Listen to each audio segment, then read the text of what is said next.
Shama arkafuuni daawwattoota fi hordoftoota keenya egaan akkuma miidiyaa hawaasaa irratti argaa jirtan obboleettii keenya Jamiilaa harkaa iccitii cimaan bahe. Iccitiin cimaanis maalinni viidiyoo isin argaa jirtan kana jechuudha. Viidiyoon kun baay'ee viidiyoo jalqaba irratti ishii fi maatii ishee dabalatee Oromoota hunda saalfachiisudha.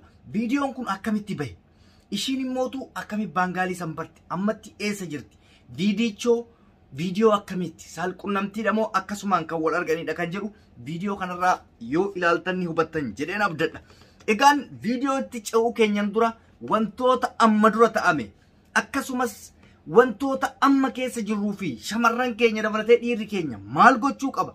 Waa'een iccitii akkamitti dhoyfamuu danda'uu qaba? Yookaan immoo bakka sanirraa akkamitti fagaachuu danda'a kan jedhurraa dubbachuu barbaada jalqaba irratti.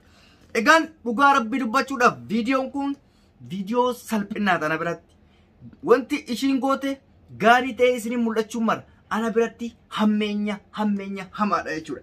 Ilmi namaa dogongora adda addaa badii adda addaa ni balleessa ni beekna hundi keenyayyuu keessayyuu shamarranis ta'e dhiirri biyya alaa jiran kun dogongoroota ciccimoo godhan garuu dogongorri akkanaa dogongora fokkataa dogongora hin deeggaramne akka namni biraa irraa baratuuf dogongora kana dhoysanii dabarsuu wanti jedhamu tokkollee hin jiru jechuudha. Obboleeyyan keenya obboleettiin tiyya obboleessi kiyya biraa akka irraa baratuuf jennee amma dura wantoota hedduu sattarree dhoysinee dabarsinee beekna. Hundi keessanis beektan. Wanta adda addaa ta'amee waakkannee hin ta'amne jecha akka turre beektan. Garuu dhaabbachuu hin dandeenye. Jara keenya dhiira wajjin wal arganii waan fedhan gochuun homaa rakkoo hin qabu. Garuu osoo akkatti argan dhoysaa tokko malee ifatti ta'anii viidiyoo waraabbatuun maaliif barbaachise? Viidiyoo saalqunnamtiitti gurguratamoo yookaan immootu ittiin wal doorsisuuf walii galanii godhamoo maalidha? Ergammoo waraabanii maaliif gabbaa? Akkamitti gabbaa? Akkamitti amananii gaafasan viidiyoo walii waraaban? Keessayyuu shamarreen Baangaalii wajji taa'uun jalqaba irratti Baangaalii wajjiin sagaagaluunuu qaanyiidha. Oromoo biratti qaanyii guddaadha. Fuudhee osoo alaal godhate rakkoon qabu lammii homaa miti. Oromoon Faranjii fuutee jirti, Oromoon Araba fuutee jirti. Akkasuma heerumtellee baay'ee jira Arabatti. Fakkeenya biiftuu gooban halaala Baangaalitti heerumte zanaa jettee jiraatti. Heerumu rakkoon qabu kun halaala addunyaa beeksifte. Garuu kuni maatiin ishee mana hojii jiran itti beekan firri ishii yookaan hiriyaa ishii fireendis qabaachuun malti jedhan. Baangaalii akka argeetti taphatu fedhii daqiiqaa 5tiif jecha maqaa maatii isii maqaa maatii qofaa miti maqaa Oromoo fi maqaa bira ishii cabsitee jirti jechuudha. Maatiin isii ol jedhee nama keessa deemuu hin danda'u jechuudha. Hin saalfata. Durbeen keessan akkana taate intalli keessan akkana taate jedhan. Nuti immoo akka kun hin dhalanneef viidiyoo akkanaa kana saaxillee shamarran hafeef barnoota akka ta'u goona jechuudha. Waan biraa yoo dadhabde waan barbaadde yoo sagaagaltellee akka isiin viidiyoo fi suuraa adda addaa ofii waraabsifne yookaan ofii waraabne taasisuu danda'uu qabna. Sirrii miti yaa jara keenya. Xiqqeenya guddaadha kun. Dalagaaf biyyaa baatee Baangaalii wajjiin viidiyoo waraabummaa barbaachisa. Dhugaadha jaalala wajji jiraachuu dandeessa. Viidiyoon maal ati waraabdu kun kamaali? Erga waraabdee maa dabarsita namatti? Hiriyootatti dabarsan. Barsi ajaa'ibaa kun waan fokkataadha jechuudha. Yeroo hedduu Dubaayii fi biyyoota akka Beeruutii biyyoota tokko tokko irra deddeebi'ee waan akkanaa mul'ata. Kan kanaa ol dhokate mootu baay'eetu jira. Viidiyoon hedduu kan nu bira jiru jira. Wallaahi rabbii kee kakadhe. Viidiyoo nama isin saalfatanii viidiyoo nama guddaa nama isin dhimma akkanaan hojjetatanii yaanne wallaahi kan ofii keenya dhoysinee teenyu jira. Nuti viidiyoo namaa saaxiluuf dantaa miti. Viidiyoo akkatti ofii wal saaxilanii ofii of saaxilan kanarraa dubbanna malee kan namni ofii keenya nutti erge viidiyoo namaa saaxiluu hin barbaannu nuti. Maqaa keenyaafis gaarii miti. Satrii dhalle. Inni kun garuu ifa bahee jira. Miidiyaan irraan dubbanne hin jiru. Feesbuukii guutuun, TikTokii guutuun suuraa viidiyoo isiiti. Ankana akkamiin godhee sattarame? Inni sattaraa yoo jedhe. Yoo danda'ame irraa gorsuu yoo danda'ame irraa dubbachuu yoo barbaanne waan adda addaa akka ijoolleen biraa waan akkanaatti hin deebine gochuudha malee erga bahee wanni godhanamuu hin jiru. Isinii hime kuloon. Wallaahi summa wallaahi. Viidiyoo nama isin hin amanne. Viidiyoo nama guddaa nama waan akkanaa godheettee yaan nama sooshaal miidiyaa kanarra beekamtii cimaa qabu. Viidiyoo fokkisaa harka keenyatti darbatame duunee irra taa'ee jira. Har'a baatii 6 ol irra taa'ee jira. Gadi ammas irran taa'a. Abbichiin beeka gadi sin dhiisu. Maaliifii naan jedha. Sirrii miti. Haadha viidiyoo sanatti ergite rabbiif ilaahiin qabeet hanga har'aa callisiise. Dhiira kun immoo dhiira. Maal jechuu barbaadeeti? Wal jaalachuun addunyaa kanarra jira. Eeyyen jira. Guutee jira. Wajjin ciisuunis wajjin buluunis jira. Dhugaan jiru kan. Akka shari'aatti taa dorgamu malee ilmi namaa wal oofatu jira. Garuu maaltu viidiyoo fide? Maaltu qullaa hojii ga'uu fide? Haajaa teessa walirraa geeffattanii suuraa orjinaala uffata nagaa uffattanii hojii kaatan rakkoo maal qabu? Hayyee erga haraama dhiisuu dadhabdanii maal jenna? Ka dhugaa jiru isinii maan?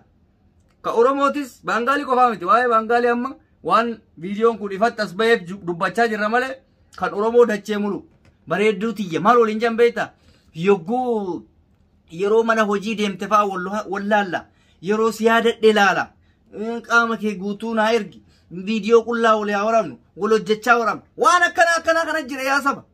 Isillee yeroo sanitti miira keessa jirti quban qabdu waraabdi. Gaafa bira gaafa wallalan viidiyoo isii yookaan hiriyaa isiitti ergaa yookaan moobaayilii jalaa badaa yookaan iimeela isii namni biraa fuudhaa. Sayaachi viidiyoon isiin ba'a maraattee jirti. Maatiin biyyaa mataan gaccabee jira. Saalfatee jira. Asii ajandaa miidiyaa kana godhu baxabbattee jirti. Kana akkan goone halkanii guyyaa dhaabadhu of eege obboleetti yaa obboleessa.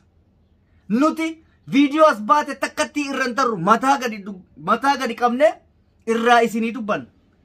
Ta isin immoo nutti ergitan dogongora adda addaatiin nuti ol hin baasu. Ta namni ol baase hin dhiifu. Baate qamaa namni hundi dubbateemi. Dubbanneetiniin si salphifnee ummata biraa immoo barnoota goonaaf. Sii galee? Viidiyoon hundi jira. Hin baasnu ammas. Viidiyoon kun ifa waan ba'eef. Sinii galee? Qaanyii guddaadha yaaqi. Xiqqoo Baangaalii walirraa maan baranne ani kagaafin ta'e kaleessa waan akkasii mul'ate hin gadda waan akkasii amma sababa isii viidiyoo meeqan nu dhufe beekta. Namni gaafa akka nu laalu viidiyoo namaa teennee waan saaxilutti fakkaata. No hojii keenyaa miti nu. Hojiin keenya yoo as ba'e maa baaftanii fi yookaan immoo ati maa waan akkasii gootarraa dubbannata akkatti baatan amma ilaa feesbuukii fi tiktookii galame dhimma mucattii tanaa malee wanni takka hin goone.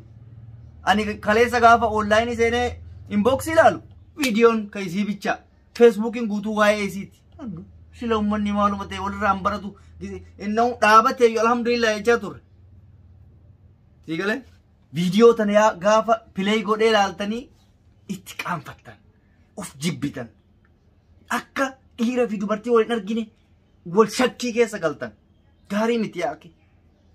Jaalalaa miti kun jaalala osoo hin taane summa billaahi viidiyoo wal waraabbatuun qullaa waliin ka'uun jaalala osoo hin taane jibbaa shakkii guyyaa tokkoof wal kaatuu waan akkasii akka ta'e quba qabaat dhugaan jiru kana namni si jaalatu maal go'a viidiyoo sirraa waraaba si argata si amana bakka suuraa qullaa maaliif si wajji ka'a na jalaa ba'aa akka tasaa namarratti na harkaa ergama waan jedhullee hin jira beek namni wal jaalatu akkasuma wal jaalata badii ofii balleessu barrii ofii cufatee wal shaka yoo waan birallee ta'e akkas wanni kaameraa fide hammeenya ila namni waa'ee kaameraa si dubbannaan namni sun si qabuu barbaade quba qabaadhu.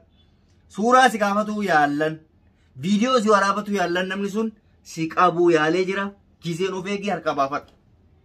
Haqa sitti hima. Lakka harkaan baafadhu isan naa caalaa jette dhufteetiin akkatti viidiyoon keessarraa taphata. Amantee amanuu baatte kun doorsisaa miti. Gisee hedduu isin gorsine isin kadhannee waan adda addaa goone dhugaadha fedhii akka qabdan hin beekne garuu wanta akkanaa hin deeggaramu. Sila Rabbi biraa immoo dhiisi gaa Rabbi biratti deeggaramuu miti qiyaaman bu'uudha guyyaa adiidha. Sii galee shamarran keenya adaraa keessaan Baangaalii irraa fagaadha. Baangaalii irraa fagaadha. Dhiiruma Oromoo wayya dhiiruma Oromoo xiqqaate maallaquma si nyaata. Yoo xiqqaate argitee suuraa kaasallee ofiif jedhee fa'aa si dhiisuu danda'a yeroo tokko xiqqoo isa wayyaa beekta. Garuu lammiin biyya biraa maalummaa keessi hin beeku. Lubbuu of ajjeesuu mara yaa jara kenna waan salphaan seenaa namni abdii kutee of darbatuuf amana nama meeqatu of ajjeesa obboleessa kiyya obboleessiti sababa waan akkanaa alaa qabu nama meeqatu amma qaamni keessan ala jira yaa gowwoomtanii jechuudha shawwadamtanii gowwoomfamtanii nama meeqatu jira yaa jara hundi keenya beekna namni eenyu akka ala jiru eenyu akka mana jiru gaarii miti jechuudha egaan ani kan isiniin jechuu barbaadu viidiyoon isin amma asirraa ilaaltan tokkollee hin jiru sababni isaa qaanyedha. Sheemidha.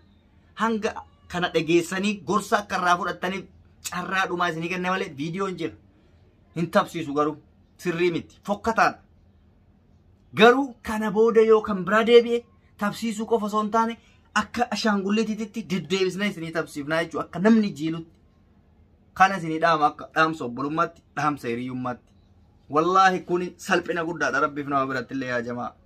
Yaa akki hafaa jala baangaalii jala shamarran kennallee nu aarsina. Akka nu hadhaa isinitti baafannu hin taasisina. Shamarran meeqa miskiina meeqatu maatii ofii jiraachifataa jira. Ati har'aas yoo waan akkanaa goote shamarran sun haamileen akkamitti tola. Isi warra akkanaati jedhamanii hin waqqafamanii sababa kee. Yaa akki hin waqqasiisin obboleettii teetan nagaya.